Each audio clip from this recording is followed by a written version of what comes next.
परिवहन विभाग द्वारा बढ़ाए गए बसों के दामों को लेकर अयोध्या के दिव्यांग सपा नेता पंडित समरजीत ने भीख मांगने का अनोखा प्रदर्शन किया है। यहां प्रदर्शन रोडवेज बस स्टॉप के बाहर जमीन पर बैठकर किया है। पंडित समरजीत ने अपने हाथों में कटोरा लेकर लोगों से भीख मांगते दिखाई दे रहे हैं।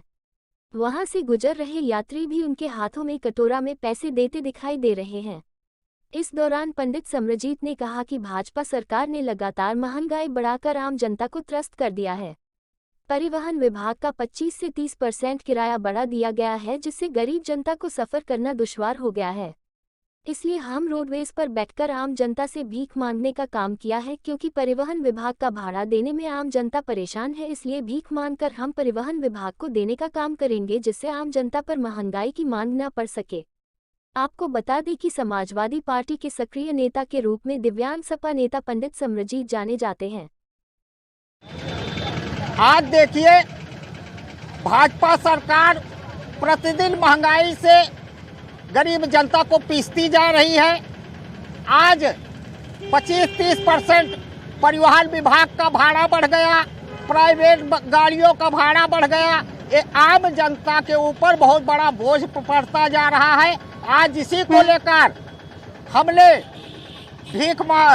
परिवहन विभाग के पास आम जनता से भीख मांगने का काम किए, और जो पैसा हमको मिला है, जो भाई हमारे परिवहन विभाग में भाड़ा देने में कमजोर है, हम उनकी मदद करने का काम करेंगे।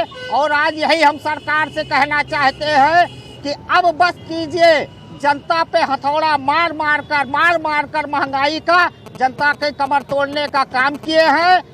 परिवहन विभाग कोई सुख सुविधा नहीं दे रहा है, केवल लूटने का काम किया जा रहा है। ये आज कार्यक्रम हमारा भीख मांगकर परिवहन विभाग रोडवेज बसों का जो भाड़ा बढ़ाया गया है 25-30%, उसका हमने विरोध किया है। और हम सरकार को भी बताना चाहते हैं कि महंगाई केवल उतनी बढ़ाई जाए जिससे हमारे गरीब जनता, आम जनता परेशान न हो। लेकिन सरकार बार बार महंगाई का हथौड़ा मार रही है और जनता का कमर तोड़ने का काम कर रही है। अयोध्या में पिछले दिनों राम जन्मभूमि को बम से उड़ाने की धमकी देने वाले दंपति को अयोध्या पुलिस ने महाराष्ट्र से गिरफ्तार किया है। पुलिस के द्वारा बताया गया कि गर्लफ्रेंड के भाई को फंसाने की नीयत से अभियुक्तों ने राम जन्मभूमि को उड़ाने की धमकी दी थी। ऑनलाइन कॉलिंग के जरिए अयोध्या रामलला सदन के निवासी मनोज कुमार के फोन पर 2 फरवरी को धमकी दी गई थी, जिसका कॉल ट्रेस के जरिए पुलिस ने धमकी देने वाले दंपति को गिरफ्तार किया। जिसकी जानकारी देते हुए सीओ अयोध्या शैलेंद्र प्रताप गौतम ने बताया कि थाना राम जन्मभूमि अयोध्या पुलिस ने एक अज्ञात व्यक्ति द्वारा राम जन्मभूमि मंदिर को बम से उड़ाने की धमकी देने वाले दंपति की गिरफ्तारी कर ली गई है। बता दें कि आरोपी ने अपनी गर्लफ्रेंड के भाई को फंसाने की नीयत से रामलला को बम से उड़ाने की धमकी दी थी। नेट कॉलिंग करके खुद को दिल्ली का निवासी बताया था।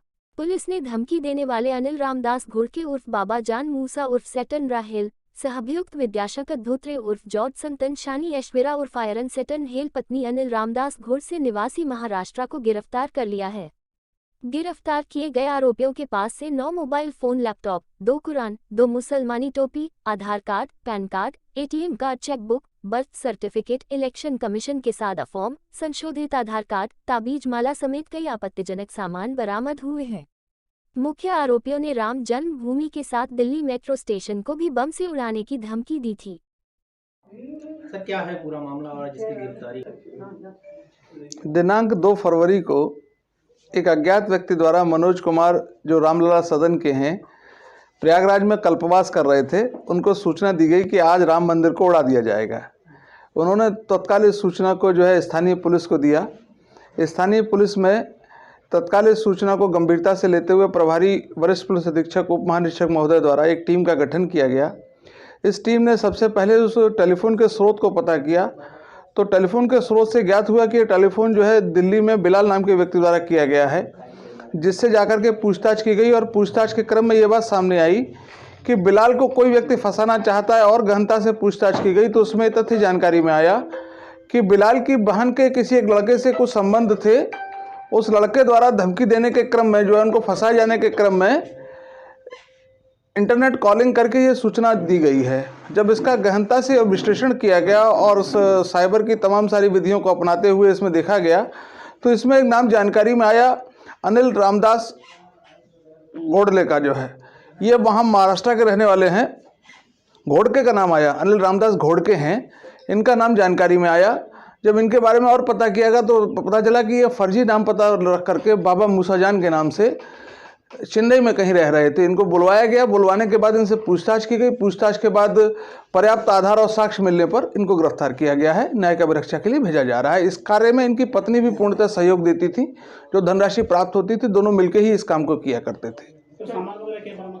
इनसे 9 मोबाइल फ़ोन बरामद हुए हैं, विभिन्न बैंकों के तमाम सारे पासबुक और चेकबुक बरामद हुए हैं, 3 पैन कार्ड बरामद हुए हैं, महिला का भी एक पैन कार्ड बरामद हुआ है।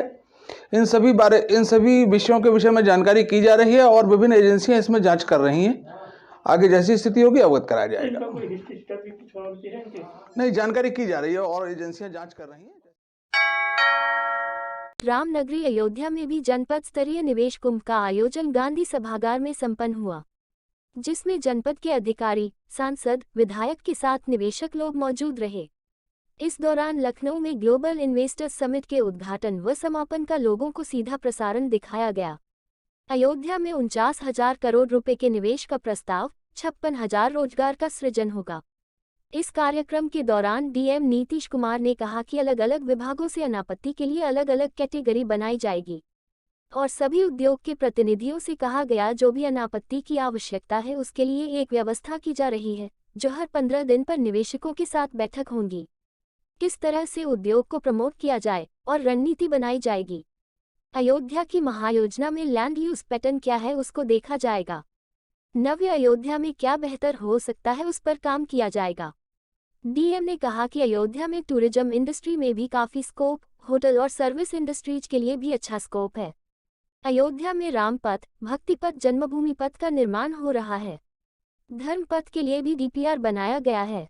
14 कोसी पंचकोसी परिक्रमा का चौड़ीकरण होगा। बड़े पैमाने पर अयोध्या के विकास की आधारभूत संरचना बन रही। इस कैलेंडर वर्ष में रायबरेली रोड बनकर तैयार हो जाएगा और अंबेडकर नगर रोड भी बनकर तैयार हो जाएगा। प्रयागराज रोड का चौड़ीकरण भी प्रस्तावित है, वहां अप्रैल से रिंग रोड का निर्माण शुरू हो जाएगा। आज जनपद स्तरीय निवेश कुंभ का आयोजन किया गया है और प्रदेश स्तर पर लखनऊ में भी आयोजित है ये इन्वेस्टर समिट, और इसी क्रम में जनपद स्तर में भी किया गया है। और हमारे जो इंटेंट आए हैं निवेश मित्र के माध्यम से लगभग 49,000 लाख के हैं इन्वेस्टमेंट हमारे। 56,000 हमारे उसमें एम्प्लॉयमेंट जनरेट होंगे और 49,000 करोड़ के हैं तो हमारे इन्वेस्टमेंट है। तो इसको हम लोग देखेंगे, अलग अलग कैटेगरी के हैं, अलग अलग डिपार्टमेंट्स के हैं, उसको हम लोग कंसोलिडेट करेंगे। इसमें इन्वेस्टमेंट के लिए क्या क्या प्रीरिक्विजिट कंडीशंस हैं, उनके क्या क्या एनओसीज ज़रूरत है, उसको हम लोग कैटेगराइज करेंगे और उसके बाद फिर उस पर पूरी वर्क करेंगे हम लोग। और सभी इंडस्ट्री के प्रतिनिधि से कहा गया है कि आपके जो एनओसीज रिक्वायरमेंट है, अलग अलग इंडस्ट्री के लिए अलग अलग एनओसीज रिक्वायरमेंट होते हैं, जैसे फायर के एनओसीज हो गए, इन्वायरमेंट क्लियरेंसेस हो गए, राजस्व के क्लियरेंसेस हो गए, तो उसके लिए हम लोग पूरा एक प्रॉपर मेथोडोलॉजी बना रहे हैं और हर एक 15 दिन पे हम लोग बैठेंगे इंडस्ट्री के प्रतिनिधियों के साथ और उसमें एक पूरी रणनीति बनेगी कि किस तरीके से इंडस्ट्री को प्रमोट किया जाए और क्या फैसिलिटी है। और इस क्रम में हम लोगों ने ये किया है कि जो यहाँ की महायोजना है, अयोध्या डेवलपमेंट अथॉरिटी की जो महायोजना है और लैंड यूज पैटर्न क्या है, हमारा जो नव अयोध्या है क्या कॉन्सेप्ट है, नव अयोध्या में क्या किया जा सकता है बेहतर, वो सब एकीकृत रूप से किया जाएगा। टूरिज्म इंडस्ट्री में भी काफ़ी ज़्यादा स्कोप्स है अयोध्या के लिए, होटल और सर्विस इंडस्ट्री में काफ़ी अच्छा स्कोप है अयोध्या में और हमारे यहाँ आधारभूत संरचना काफ़ी मजबूत हो रही है। और जैसा कि आप लोग जानते होंगे कि रामपथ, भक्तिपथ, जन्मभूमि पथ भी संचालित हो चुका है, बनना कार्य स्टार्ट हो चुका है और 14 कोसी पंचकोसी परिक्रमा और धर्मपथ का भी काम हम लोग डीपीआर हम लोग अप्रूवल के स्टेज में है। तो हम लोग 1 साल में हम लोगों ने टारगेट रखा है कि बड़े पैमाने पर आधारभूत संरचना मजबूत किया जाए। और सबसे महत्वपूर्ण है कि हमारा इस वर्ष जो इस कैलेंडर ईयर में हमारा रायबरेली का रोड हो गया वो कंप्लीट हो जाएगा, हमारा अम्बेडकर नगर रोड है वो कंप्लीट हो जाएगा इसी कैलेंडर ईयर में, और सुल्तानपुर के रोड के चौड़ीकरण का भी हम लोग प्रस्तावित है, उसको भी हम लोग स्टार्ट करेंगे। और जो हमारा जो आपका NHI का जो रिंग रोड है वो भी हम लोगों ने काफ़ी एडवांस स्टेज में है, 1 अप्रैल से स्टार्ट हो जाएगा, उसका कंस्ट्रक्शन भी स्टार्ट हो जाएगा। तो काफ़ी बड़े पैमाने पर लैंड एक्विजिशन भी हो रहा है और बहुत बेहतर तरीके से एक आधारभूत संरचना मजबूत हो रही है अयोध्या में। तो एक उद्योग के लिए एक बेहतर वातावरण का निर्माण होगा जैसा कि हम लोग की अपेक्षा है, क्योंकि आधारभूत संरचना सबसे महत्वपूर्ण है इंडस्ट्री के लिए। और हम लोग की जो महायोजना है वो भी प्रदेश स्तर पर सबसे पहले हम लोग की महायोजना स्वीकृत हो चुकी है, और अब हम लोग एक्सटेंडेड महायोजना की ओर भी जा रहे हैं। अभी 133 स्क्वायर किलोमीटर की महायोजना है, फिर 733 लगभग स्क्वायर किलोमीटर अभी और एक्सटेंड कर रहे हैं सेकंड फेज में।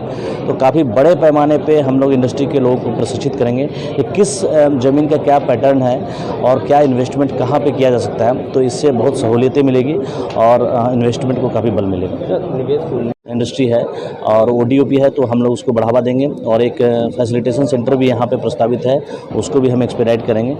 और इस तरीके से जो ग्रामीण स्तर पे NRLM ग्रुप्स हैं, NULM ग्रुप शहरी स्तर पे है, उसके स्तर पे भी हम लोग ODOP के जो अपने हमारे प्रोडक्ट्स हैं उसको बढ़ावा देंगे। और जनपद के अलावा भी अन्य जनपदों के जो ODOP जो प्रोडक्ट हैं उनको भी हम लोग यहाँ अपने जनपद में प्रोत्साहित करेंगे, क्योंकि ODOP का जो पूरे उत्तर प्रदेश का जो कॉन्सेप्ट है उसको भारत स्तर पर भी काफ़ी सराहा गया है। और हमारे जो आर्टिजन हैं जो प्रोडक्ट बनाते हैं काफ़ी बड़े पैमाने पर उसको मार्केट भी मिला है और उसको सराहा गया है प्रोडक्ट्स को, और इससे हमारे डायरेक्ट इन्वेस्टमेंट भी आता है।